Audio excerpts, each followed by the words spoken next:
Well, hello. It's AWS On Air. I'm A.M. Grabelny, joining you live here from my dear, close personal friend Chris Angel's penthouse apartment over at Planet Hollywood. Just kidding, of course.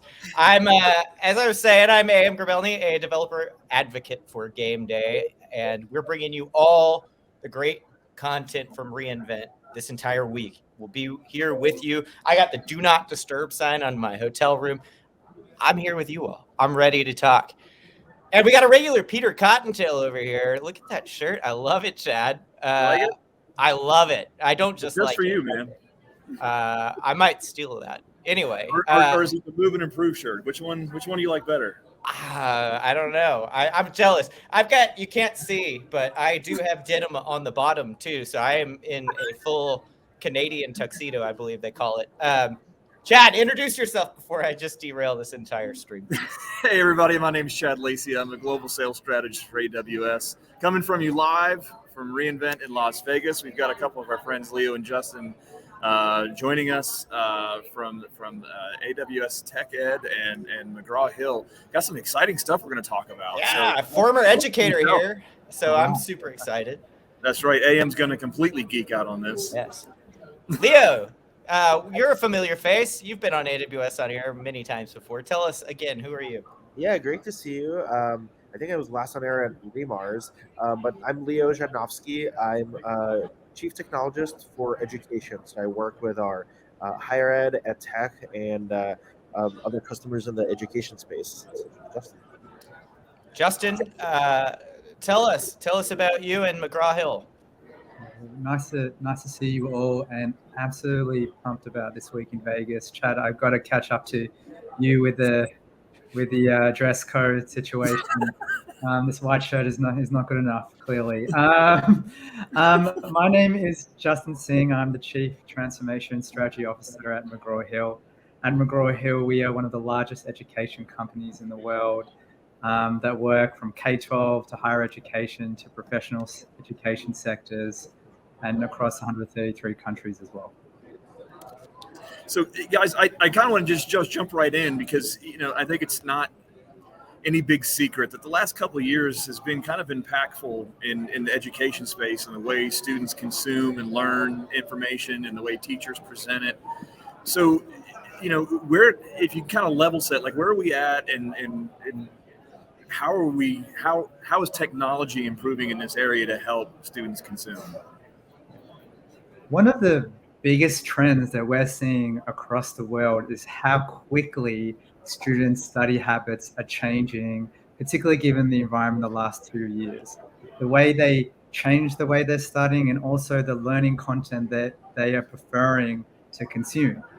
And Chad, a really great personal way that I like to think about it is with my baby brother-in-law, who comes to stays with us around 2 months of every year since he was 10 years old. And he, like many students, gets ready to start learning. He opens up his laptop and he starts to log in and rewatch his hour Zoom lecture or open up the textbook.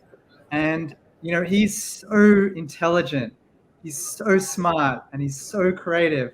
But in that moment, I can just see the blood dripping coming away from his face. And then he does something that I think a lot of us do, whether you're in the professional space as well, when you've got to learn something really quickly and you feel like you have a time pressure. If you're like me, you start opening different tabs, you start searching anywhere to help you, whether it's YouTube, whether that's more and more places like TikTok and social media as well. And of course, when you start searching, you lose a lot of time, you find a lot of content that doesn't really work and that you can't necessarily trust. And it turns out when we kicked off a research into this, it turns out this pain point and this workaround is almost universally being felt by millions of students here in the US and around the world. And so when I thought about this situation and got so frustrated about this, like, here am I leading a really big education company, and I can't help one of my baby brother-in-law connect to learning content that he really wants to be connected with.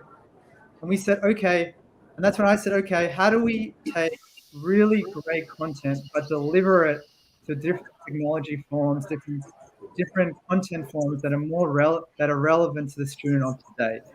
That's why we're really excited to be talking about a new product that we've recently released called Sharpen. Awesome. Yeah, I mean, this goes to the heart of education, in my opinion, right? Like a lot of people, especially during the pandemic, were facing a situation where they didn't know how to educate in that environment, and so, like you mentioned already, you just turn on the webcam and teach just like normal, but it's not normal, and you can't teach that way. You have to adapt, and it goes to the heart of education, for me at least, when I was an educator, of differentiation, right? Like that's Absolutely. vastly important when you're trying to educate a group of people, because everyone learns differently. So Sharpen, you mentioned, what is Sharpen? And I think we got a video too that I'm going to put up while we talk. There we go. Perfect. Well, Sharpen is, now since we've launched a couple of weeks ago, we've had tens of thousands of students download the Sharpen study app and using it to help them learn. And during one of our user sessions that we do, one of the students and the learners, I thought, summarized it really well. She said it reminded her if her trusted textbook and TikTok had a baby, then you get Sharpen. And maybe even more technical way to describe this is that it's a first of its kind learning platform that truly delivers short, bite-sized learning in a way that's highly engaging and efficient. We help students get to that point where learning starts to click for them so they understand those key concepts. I like to think about it as if you've seen one of those YouTube viral clips of a baby that's putting their glasses on for the first time ever and their faces, right? Now they can see. That's what we strive to do with Sharpen. And we do this in a really, really simple product design that is really resonating with students. Essentially, as soon as a student or a learner downloads Sharpen, they get a personalized onboarding experience, and they're taken directly into a learning playlist that's breaking down into the subjects that they need to know if they're going to master this piece of learning. And then essentially in that subject, they're given 3 cards and that they can complete. The first card is what we call a video overview. And it is very much like a FaceTime conversation that you're having with an instructor that's explaining what you need to know really clearly, really concisely. And once you finish that in around 4 to 5 minutes, you then go into a summary that further expands what you've just been introduced into that video, and you can learn on your phone, really start to engrave that into your mind. And then lastly, you're being given around about a 5 to 8 minute gamified quiz that tests that knowledge that you've just learned. And then just like any social media platform, you can continue in that infinite reels, infinite content stream. If you're in the zone, and many times when you're in that study zone, you're on a reel, you just keep going. Or you can get additional study help, whether that's flashcards, see the streaks that you're on, just like your fitness apps, or the awards that you've earned, or the personalized recommendations that we've given to you now that we understand what you're succeeding and what you're interested in as you go through the Sharpen experience. And it's this really simple, trusted way is why we've had a really successful launch today. Hey, Justin, before I know we want to talk about tech and the architecture behind it from Leo, but before we move to that, and Chad, you can ask them about that, but I wanted, look, the positive vibes hat might fool you. I'm an old dude. So you say TikTok, and the gray in my beard might actually give it away that I am an old dude.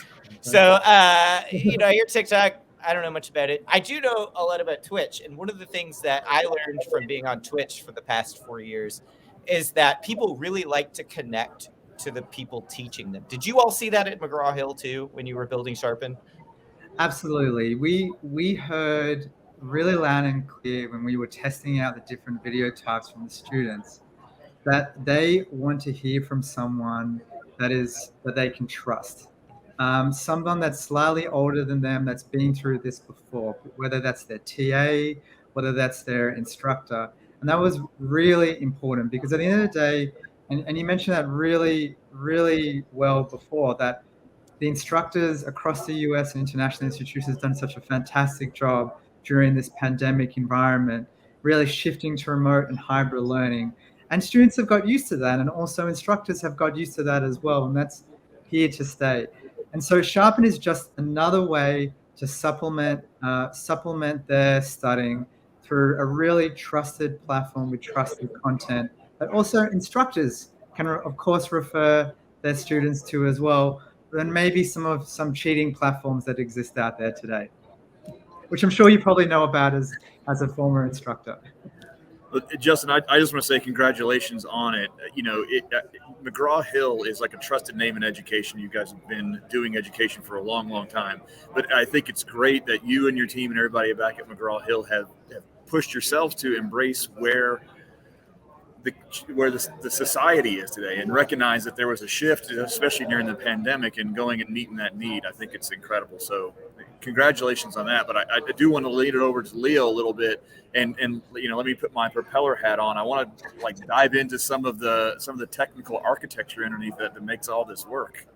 Yeah. So because this is a greenfield app, when we worked with Justin's team, our idea was to architect this as a modern application. So it's a serverless stack. There's a API gateway and Lambda and S3 and GraphQL and Athena involved. And I was looking at it from a few lenses. So the first lens was, just make sure that the launch goes smoothly. It sustains all its launch state traffic. And so to do that, we have some mechanisms at Amazon that our internal service teams use to do this, such as operational readiness reviews and architecture, principal engineering reviews, architecture reviews. So we helped Justin's team adapt a version of these for McGraw Hill internally. So we did all these, executed all these mechanisms, and then figured out what we thought the bottlenecks were going to be and remediated them. The other lens I was looking at this with was for future international expansion. So let's say, the Sharpen app wants to add users in another region. How do we architect so that it's easy to do that? So, because it's a serverless application, for example, if you need to copy or replicate your data across regions, S3 has cross-region replication. DynamoDB has global tables, right? It's easier to do that than if you had to, replicate, say, relational database tables. It's still possible, but it's easier with a serverless app. So when we made architecture, or we helped McGraw Hill make architecture choices, we looked at it through those two lenses, and I think Justin can speak to this. The launch went really smoothly. There's no availability or any kinds of issues whatsoever. That's great. So, maybe Justin, do you want to talk a little bit about how your team ended up working with AWS? Of course, and I think Leo summarized the detailed tech discussions and the tech architecture discussions that we've had a long time before launch. But really, the AWS team has been a real partnership with us, really starting off, quite frankly, with inception, when we had this idea, and we saw this market trend in the market, and we could see how students were demanding their learning content being consumed. And we knew that, there's a streaming component to it. There's different types of a platform and different types of business model engagement that we would need to deploy to be successful here.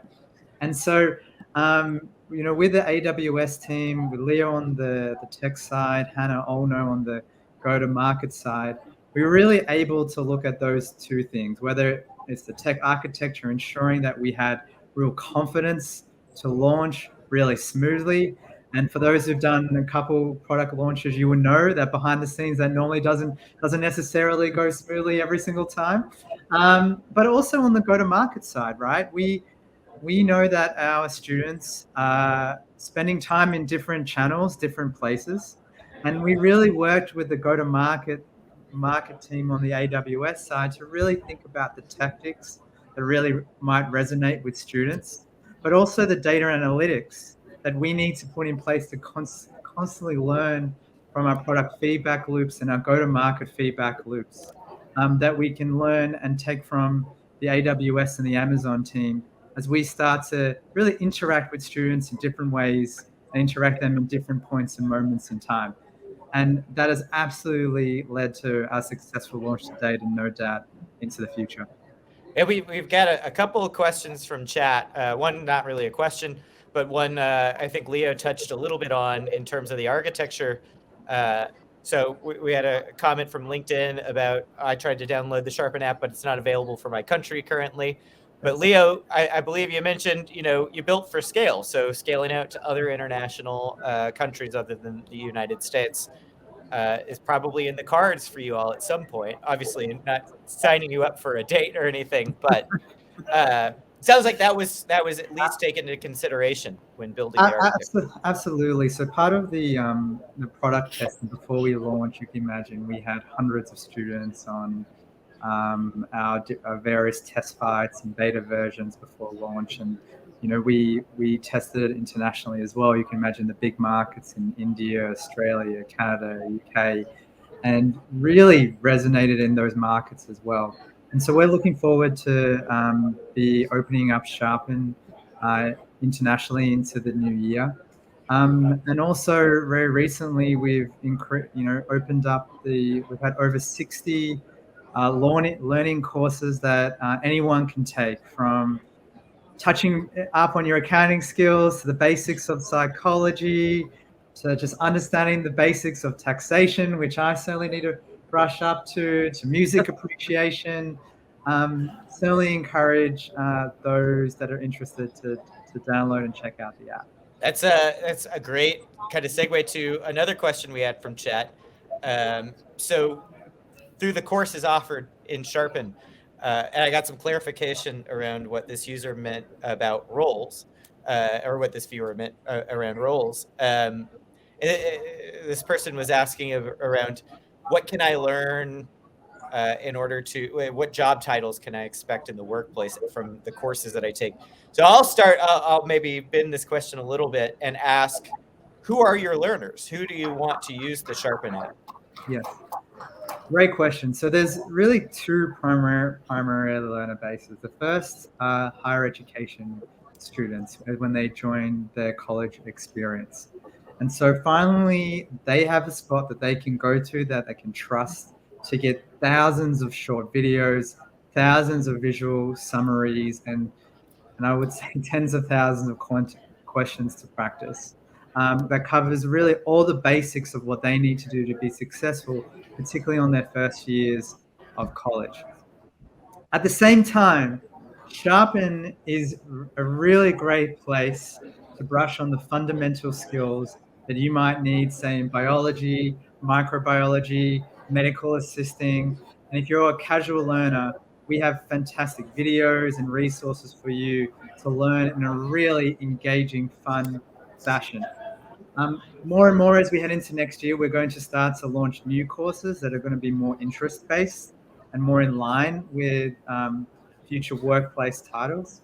But right now, at this stage, we have, as I said, over 50 courses available, 50 learning playlists available for students across the US and very soon internationally, and casual learners in these different subject domains. Sorry, I had to sneeze there. I've been hogging. I was about to cut to you, Chad, because I've been hogging all the questions. But good timing. Good timing, buddy. Yeah, I appreciate that.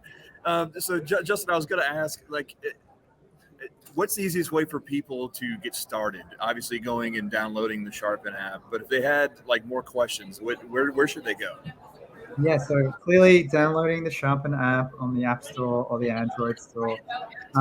We are actively looking for people to join our Sharpen team as well, as we continue to scale Sharpen. So if anyone is interested in being part of the future of education and working on technology, product, and education to meet the needs of students today, please don't hesitate to reach out to me.